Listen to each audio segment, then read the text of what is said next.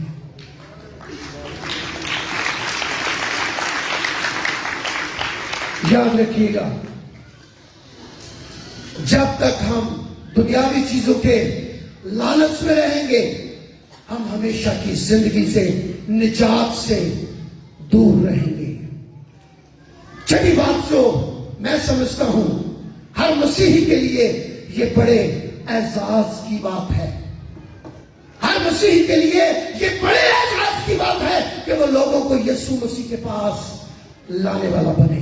یوحنا کے انجیلی بیان میں کچھ غیر قوم کے لوگ, کچھ یونانی لوگ یسوع مسیح کے شاگرد فلپس کے پاس آئے اور اس سے کہا, جناب ہم یسوع کو دیکھنا چاہتے ہیں. یسوع نے اندریاس کے پاس لے کر آیا اور پھر وہ دونوں انہیں یسوع مسیح کے پاس لے کر گئے. یاد رکھیے گا, اگر آپ لوگوں کو یسوع مسیح کے پاس لے کر آتے ہیں تو آپ رسولی خدمت کا حصہ بن جاتے ہیں. بلکہ میں یہ کہتا ہوں آپ رسولی خدمت میں شامل ہو جاتے ہیں. اور یاد رکھیے گا, دنیا میں اربوں لوگ اس دنیا میں موجود ہیں. ان اربوں لوگوں میں کروڑوں لوگ مسیحی ہیں. اور یاد رکھیے گا, ان اربوں کو چھوڑ کر, ان کروڑوں کو چھوڑ کر, ان لاکھوں کو چھوڑ کر صرف اور صرف میرے اور آپ کے خدا نے مجھے اور آپ کو چنا ہے. ہم لوگوں کو یسوع کے پاس لے کر آئے. اس نے مجھے اور آپ کو چن لیا ہے. تو یہ بڑے احساس کی بات ہے. دنیا کے اعزاز حاصل کرنے کے لیے ہم اپنی جان کی بازی لگا دیتے ہیں, محنت کرتے ہیں, کوشش کرتے ہیں. لیکن یاد رکھیے, دنیاوی اعزازات سے بڑھ کر یہ اعزاز ہے کہ اس نے مجھے اور آپ کو چنا ہے. ہم جائیں اور لوگوں کو اس کے پاس لے کر آئیں. اگر آپ یہودا کا خط پڑھتے ہیں, یہودا کے خط کے 23ویں آیت مقدسہ میں لکھا ہے کہ باز کو جھپٹ کر آگ میں سے نکالو. تو یاد رکھیے گا, مجھے اور آپ کو ان تمام لوگوں کے پاس جانا ہے جو گناہوں کی آگ میں, بدی کی آگ میں, دنیاوی زندگی کی آگ میں چل رہے ہیں. میں اور آپ جائیں گے تاکہ انہیں جھپٹ کر اس آگ سے نکالیں اور انہیں بچائیں. یہ ہمیں خدا کا کلام سکھاتا ہے. یاد رکھیے گا, مالک نے اس تمثیل میں مالک نے اپنے کارندوں کو بھیجا کہ جاؤ, جو بلائے گئے ہیں انہیں کہو کہ دعوت تیار ہے. اور میں آپ کو بتانا چاہتا ہوں کہ پرانا عہد نامہ وہ دعوت نامہ ہے جو اس نے اپنے کارندوں کے ذریعے سے, اپنے انبیاء کے ذریعے سے اپنے چنے ہوئے, بلائے ہوئے برگزیدہ لوگوں کو دیا. لیکن یاد رکھیے, انہوں نے کیا کیا؟ انہوں نے اس پرفضل دعوت نامے کو رد کر دیا, انہیں اسے ٹھکرا دیا. اور مقدس متی کے انجیلی بیان میں اس تمثیل کو بیان کرتے ہوئے خداوند یسوع مسیح کہتے ہیں کہ انہوں نے انہیں بےعزت بھی کیا اور مار بھی دیا. اور یاد رکھیے, تب خدا نے بھی انہیں رد کر دیا. جب خدا نے انہیں رد کر دیا اور یہ دعوت جو اس نے چنیدہ لوگوں کے لیے رکھی تھی, یہ دعوت اس نے عام کر دی. یہ دعوت اس نے غیر قوموں کے لیے کر دی. یہ دعوت اس نے رد کیے ہوئے, کچلے ہوئے, معاشرے سے نکالے ہوئے حقیر لوگوں کے لیے عام کر دی. اور اس نے کہا آؤ. وہ سب جو مختلف طرح سے اس دعوت کا حصہ نہیں تھے, وہ سب اس پرفضل اور بابرکت دعوت کا حصہ بن گئے.